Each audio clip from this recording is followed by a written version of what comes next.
ఎంత గుండె ధైర్యం నీకు? ఇవాళ మా ఆడబిడ్డల్ని పట్టుకొని ఏ మొహంతో వచ్చినావని చెప్పడానికి ఉప ముఖ్యమంత్రి నేను అడుగుతా ఉన్నా. ఏ రకంగా అంత ధైర్యంగా ఇష్టం వచ్చినట్టు మాట్లాడే అధికారం నీకు ఎవరిచ్చింది? అధికారం ఎవరికి శాశ్వతం కాదు. 10 ఏళ్లు మేము అక్కడ ఉన్నాం. మేము ఎప్పుడన్నా అవమానించిన మా ఆడబిడ్డల్ని తరిక ఎన్నడన్నా ఒక్క రోజన్నా ఎప్పుడన్నా నోరు జారినా వెంటనే విచారం వ్యక్తం చేసినాం. ఇవాళ నేను కూడా ఏదో సందర్భంలో ఏకవచనంతో సంబోధించినానని చెప్పి అవతల నుంచి అభ్యంతరం వస్తే వెంటనే విచారం వ్యక్తం చేసినాం. అది కేసీఆర్ మాకు నేర్పిన సంస్కారం. మరి నీకెవరు చదువు చెప్పిండ్రో, ఎవరు సంస్కారం నేర్పిండ్రో నాకు తెలియదు కానీ తెలంగాణ ఆడబిడ్డలన్నీ గమనిస్తున్నారు.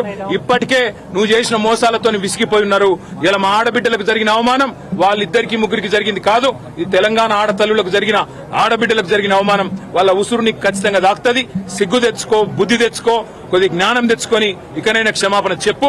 చెప్పకపోతే తప్పకుండా దీనికి ఇంత కూడా అనుభవిస్తామని చెప్పి రేవంత్ రెడ్డిని, అదేవిధంగా ఉప ముఖ్యమంత్రిని నోటికొచ్చినట్టు వాగడం కాదు.